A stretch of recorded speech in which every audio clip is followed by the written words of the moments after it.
So you're the scout leader here at St. Ambrose. Yes, I'm the scout leader for 55th Bahamas Scout Troop. Okay, so tell me a little bit about the 55th Bahamas Scouts Troop. How long has this been happening? We've been in operations well over 10 years, since Father Sanders was director at St. Ambrose. Okay, and roughly how many young men are in the Scouts program? Roughly we have about 20 young men. 20 young men? Yes. All right, cool. And what kind of stuff do you typically teach these young men? Well, we teach them a variety of skills. Mm-hmm. We teach them a bit of independence, cooperation, and teamwork.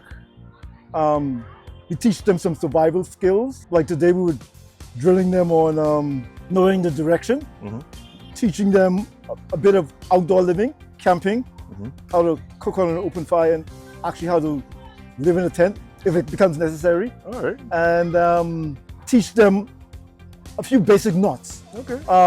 Survival skill that every man should know to help his fellow man and his family. All right, Nicholas Harris, how long have you been a scout? For half a year. Half a year? And what kind of stuff do they teach you? They teach me how to tie reef knots, pitch up tents. All right, what's the most interesting thing, your favorite thing that you've learned as a part of the Scouts? Pitching tents. Pitching tents.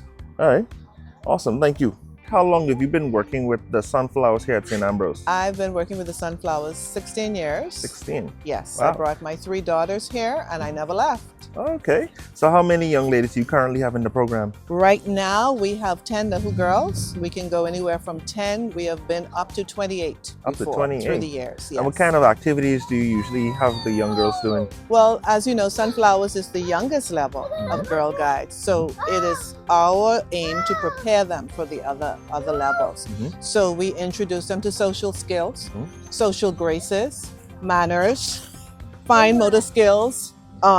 Najee is learning to blow up a balloon right now, and that may seem like a small thing, but everyone has to start somewhere. We teach them about self-confidence. We teach them to use their voice in saying if they don't like something, if they want something, and the proper way to do it also. Excellent. Okay. How long have you been working with the Brownie Guides here at St. Ambrose? I've been working since 2006, so we're in our 19th year. 19? Going, Wow. yeah. All right, so roughly how many young ladies do you have in your program? Right now in the program, we have 18 girls. We can take up to 24 as per the program stipulation. Throughout the years, I've had probably over 250 to 300 brownies pass through this program. And that 18, that's just brownies? That's just brownies. Oh, wow. So how long have you been a brownie? For about 2 years. 2 years. And what kind of stuff do you learn in the brownies? So I've learned to respect others and treat them the way you want to be treated, and to be kind, and that you can learn a lot of stuff by just helping others.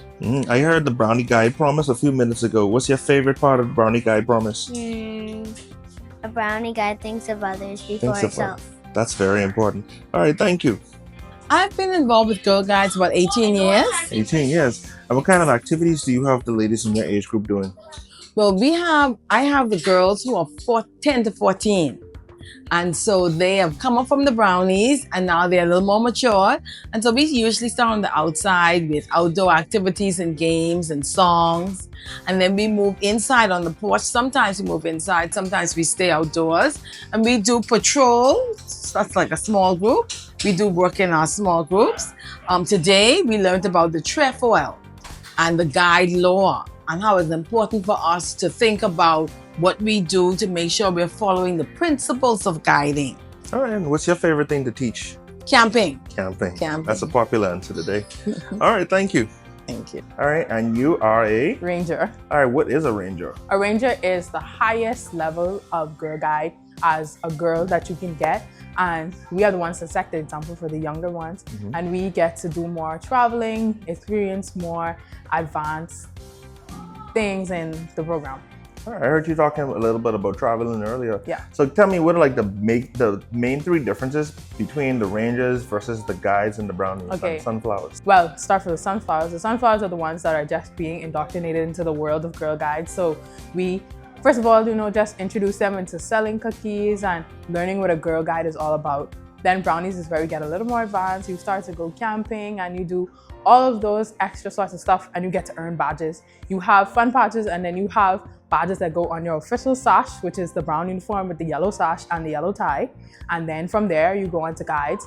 Guides is more advanced. This is where you learn how to pitch tents, cook outside, do all of that, and you still earn the same badges.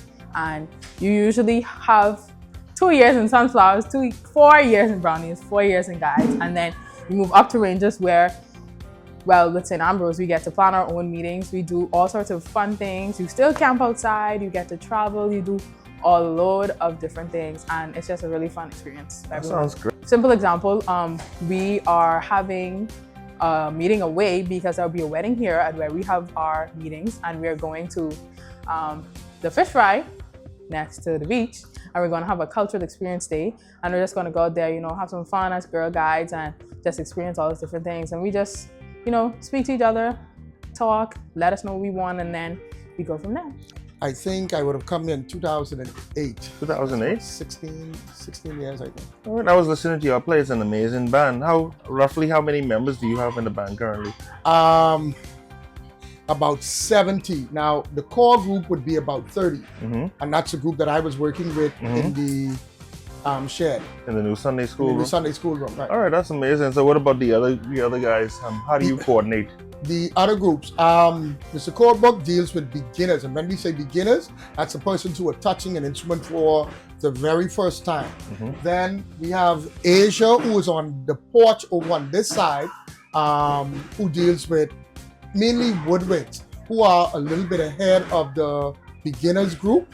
And then we have a young man by the name of Quant, I can't remember his last name, who deals with the drummers. Okay, so roughly in the time that you've been here, Dylan, how many students have passed through the band in that time, roughly? I would venture to say at least, I would say close to 200. Close to 200. Close to 200. That's amazing. Because when we first started, we were well over 60, and we've gone up and come down and come back up. So, if you look at those who have passed through, it would be, I'd say, 200 at least. Well, the band has now been able to begin offering piano to students who are interested in learning the keyboard. And it's my pleasure to be part of this program. All right. How many students do you have under your tutelage right now? Currently, 2 in terms of beginners or just starting, and then assisting with the playing of hymns for church, 2 others. Excellent, thank you. All right, and how often do you all get to play? Now, as far as performances are concerned, we play primarily when for St. Ambrose Anglican Church functions. If any of the sister Anglican churches have something and they invite us. Also, because St. Ambrose has a strong guides and scouts presence, anytime the guides and scouts have something, we would play as well. And in recent years, the ACW has had functions that they've invited the band to perform at. That's excellent. So I'm looking forward to hearing you play at the Patronal in a couple of weeks. Definitely, and we are looking forward to Patronal as well. Patronal is an event that we always have marked on the band's calendar. All right, thank you, sir.